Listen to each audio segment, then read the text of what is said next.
Khamzat Chimaev just won UFC 319. And the scariest part is not the victory itself, but the fact that everything they warned you about still didn't stop him. And before you start celebrating or coping, you need to understand how this turned into a silent takeover that could break the division in half. Because this wasn't supposed to end like this. Not after the whispers, not after the doubts, not after the people in his own orbit started sounding nervous. So how did it spiral here? And why does it feel like someone is still lying to us? He's a beast too.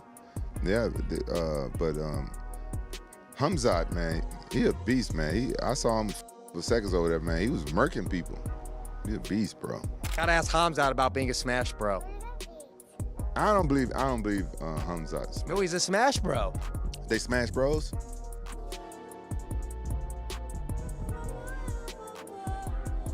I remember when the first cracks started showing and people laughed him off like noise, like background drama, like camp talk that never matters. But Rampage opened his mouth and suddenly the room got colder because praise came with hesitation and respect came with warning signs. And when someone like that pauses mid-sentence, you should lean forward, not relax, because that pause means something ugly is hiding behind the confidence and nah, this can't be real, but it was already moving. He's a beast too. Yeah, but Khamzat, man, he a beast, man. I saw him seconds over there, man. He was murking people. He's a beast, bro. Who do you compare that to? You fought the who's who. You've been inside the octagon with John Jones. Who does Khamzat Chimaev remind you of, if anybody at all? No, he don't. No, he's a different animal. But his work ethic reminds me of Michael Bisping, though. Yeah, Michael Bisping was always the animal in the gym. That's why I love training with that kid.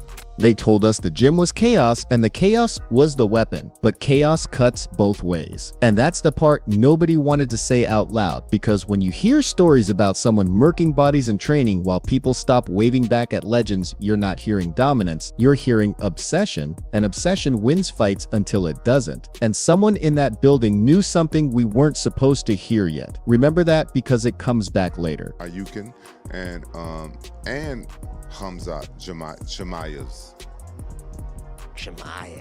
Khamzat Chimaev's. I think all those guys, they got what it takes to be champion, and they come in through Jackson. I think Jackson is doing a lot of good things for MMA. Like, honestly, Bear, he loves it. You know what I'm saying? I think that's been his dream, to make a facility that's doing exactly what it's doing. You can have like a good MMA podcast and where guys can come and train and have great camps. Then came the strength talk, and everyone pretended it was just meathead conversation, but it wasn't, because when veterans start explaining that stronger doesn't mean better, they're not educating fans, they're warning fighters, and that warning landed right before UFC 319 like a ticking clock. And ask yourself why so many experienced voices suddenly started talking about limits instead of ceilings at the same time. He's stronger than the Khamzat. Well, that's why they're gonna have this fight in Chicago, UFC 319. Can't wait, on Helen's birthday. Well, that don't mean that if somebody's stronger than you, that they better you, because, you know, I fought, that don't mean that if somebody's stronger than you, they're better than you, because I fought Kevin Rounderman, RIP to the legend. He was stronger than me, but I ended up beating him. So you can beat people that's stronger than you. Well, I watched the footage, and you watched it too, and you felt it even if you won't admit it, because Khamzat didn't look loose. He looked locked in, clenched, burning through rounds like the fight already started. And that's when the paranoia kicks in, because people don't train like that unless they're running from something or towards something, and someone backstage definitely knows which one it is. I saw him train the other day. I saw him train Friday, I think. I was there and I just waved at everybody. How'd he look? He looked good. I saw him taking somebody down. He was beating up somebody. I was like, oh man, he's looking good. Did he wave back at you? No, he didn't wave back at me. Some of his teammates and stuff did, but he was busy kicking somebody's ass. Rampage picked him to win, and everyone nodded like it was obvious. But listen carefully, because the confidence wasn't loud, it was controlled, almost resigned, like he'd already seen the ending and didn't feel the need to sell it. And when fighters stop selling outcomes, it usually means the outcome is already written somewhere. You're not allowed to read yet. Well, it's hard for me to go against anybody that's training at Jackson. You know, you gotta respect, you know what I'm saying, the camaraderie. But Khamzat, he's always been a beast every time I've seen him fight, so I'm gonna go with Khamzat. I think he's gonna take it. Which round? I'm thinking around like the third round. Yeah, that's what I'm thinking. Inside the camp, they told us everything was perfect. World-class coaches, international killers, wrestling walls, endless pressure, and yeah, it all sounded incredible. But perfect stories are the most dangerous ones because they're always covering something messy underneath. And if you think every voice in that room was aligned, then you haven't been paying attention to how these stories usually collapse. We'll be doing live sparring today, so technically they've been doing like a technical sparring in the morning, and then they do like a drilling and more technical sparring at night. But normally this morning session is when they let the hands fly. Khamzat loves to do wall work. He loves to kind of work on his wrestling and his technique. It's cool because he has multiple coaches helping him. Brendan Schaub's with Pat Downey kind of watching and getting like a good look of everything that's going on. Then he has the rest of his team coming in from, Switzerland and Sweden and Chechnya and Dubai. We have a pretty big squad. Then the cardio ghosts showed up again, like they always do, and people tried to bury them under new footage and fresh optimism. But ghosts don't disappear just because you stop looking at them. And even the analyst defending him kept circling back to the same fear in different words, which tells you it never really went away and might still be waiting for the right moment. Unorthodox fighters before, DDP, he is a good fighter. He has heart, he has skills, he has everything. That's why he's a champ. And he's shown that a couple of times. So, he has the skill set, But Khamzat has everything to beat him. He has better wrestling, he has better striking, he has more heart, he's stronger. He has everything, all the weapons to beat him, So now he has his team in town. And he has his team. Here's where it gets uncomfortable because UFC 319 happened and Khamzat didn't fade and he didn't fold and he didn't give the fight away when it was supposed to turn. And that's when the narrative snapped in half because either he fixed the problem or the problem was never what they told us it was. And both possibilities should scare you if you care about what comes next. How do you see it? Yeah, I know I've gotten a lot of flack for being a Chimaev hater. I am not a Chimaev hater. I don't care what anyone says. You guys can all take it. You guys can all just eat shit. I'm not a Chimaev hater. I love watching the guy fight. He's a fantastic athlete. And I actually kind of feel, I feel that I have been vindicated by a lot of the other media that has also kind of said exactly what I've said. He won, and suddenly the same people who questioned everything went quiet. And silence in this sport is louder than trash talk, because silence means recalculation. Silence means someone's phone is lighting up behind the scenes, and silence means at least one matchup just got rewritten in a panic, and you'll hear about it later when it's too late to pretend it was always the plan. The concerns will be, what will he be at? What will he be like after rounds 1.5? Going into round 2, can DDP survive rounds 1, maybe even possibly 2? Can he survive? If he can survive round 1, I think he survives round 2, 3, 4, 5. That's where I'm at. If you can survive round 1, I think DDP has a really good chance of surviving rounds 2, 3, 4, and 5, and possibly even getting Chimaev out of there by rounds 2, 3, 4, and 5. That being said, did you see, because I know the knock is his cardio, and there's been several people talking about, I've been one that has knocked him on his cardio, and a lot of that I feel also has nothing to do with him.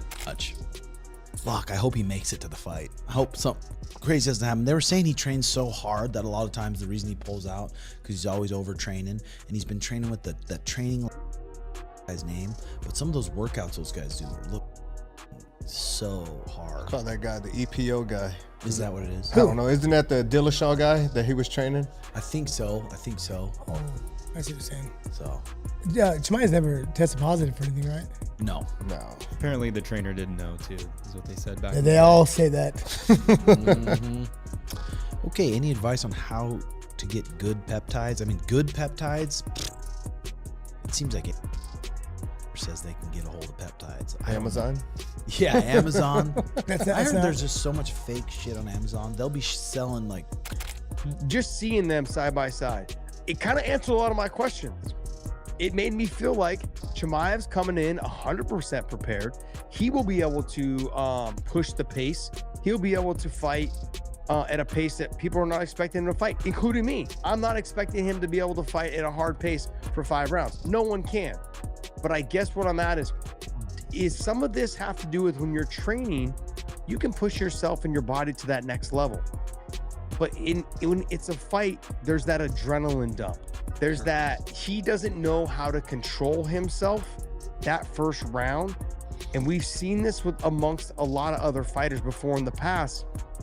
They don't know how to control Michael Chandler. DDP. I think DDP too, dude. He's awkward. Just when you're not like, when people are used to, I think like even like pros and when we spar amateurs do shit completely different.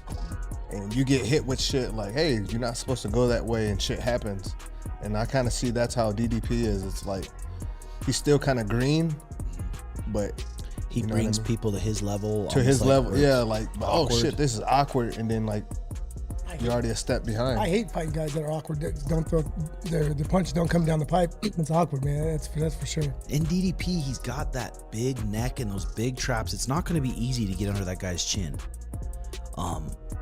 And the thing is, there's no way Khamzat's not coming out going. But don't get comfortable, because this win didn't clean anything up. It made things messier, because if he can push that pace and still take over, then what exactly were the camps arguing about for months? And who benefits from keeping that confusion alive? Because I promise you someone does, and they're hoping you stop asking questions right now. And the thing is, there's no way Khamzat's not coming out going to take him out in the first round. I just don't think that would be the first time Khamzat came out there, touched gloves, and made it a tactical, I'm going to be smart with my energy. I just don't think there's any way he's going to do that. Yeah, he's fought like that his whole career. Like, yeah, you're not going to change. You can't change it up. You know what I mean? What's the longest time that's went by without him taking a shot in a fight? I mean, Gilbert Burns and those guys, if you go rewatch that fight, that was such a goddamn sick fight, dude. Gilbert Burns took him into that third round. Kamaru took him into that third round, and Kamaru was starting to pick up the pace. Kamaru was defending his shots in the third round too, and if that fight would have went 5 rounds, Kamaru would have got it. Oh yeah, for sure. Yeah, so I mean, I think a lot of people are counting Dricus out, but I just... You know, what's the odds for the fight? DDP's finishing everybody. Khamzat's finishing almost everybody. He didn't finish Usman, didn't finish Gilbert Burns, but he's annihilating guys. Annihilation with strikes, with submissions. Both these men are like runaway trains. When it comes to finishing, they attack, they're relentless. Their records are spotless.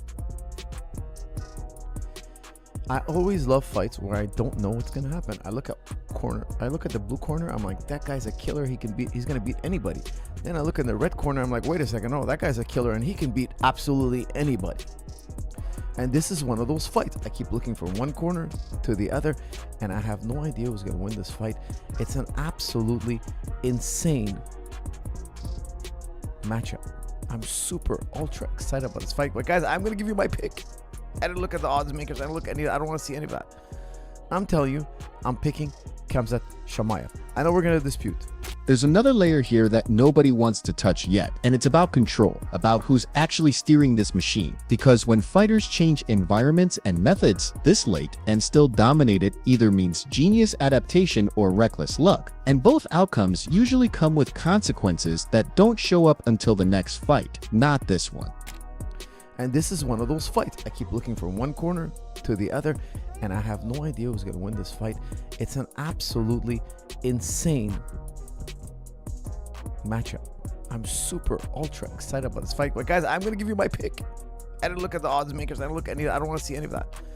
I'm telling you, I'm picking Khamzat Chimaev. I know we're going to dispute. I know we're going to go back and forth. I put a poll. I know I'm not going to do a thorough ultra super close look breakdown like I always do. I'll tell you why. Because we're all thinking the same thing. Everybody here is thinking the same thing. Does Khamzat have the cardio to finish 5 rounds? If Khamzat doesn't win in the first 2, DDP is going to take over. Everybody thinks that. I don't care. Even if your grandma just watched 5 minutes of Khamzat.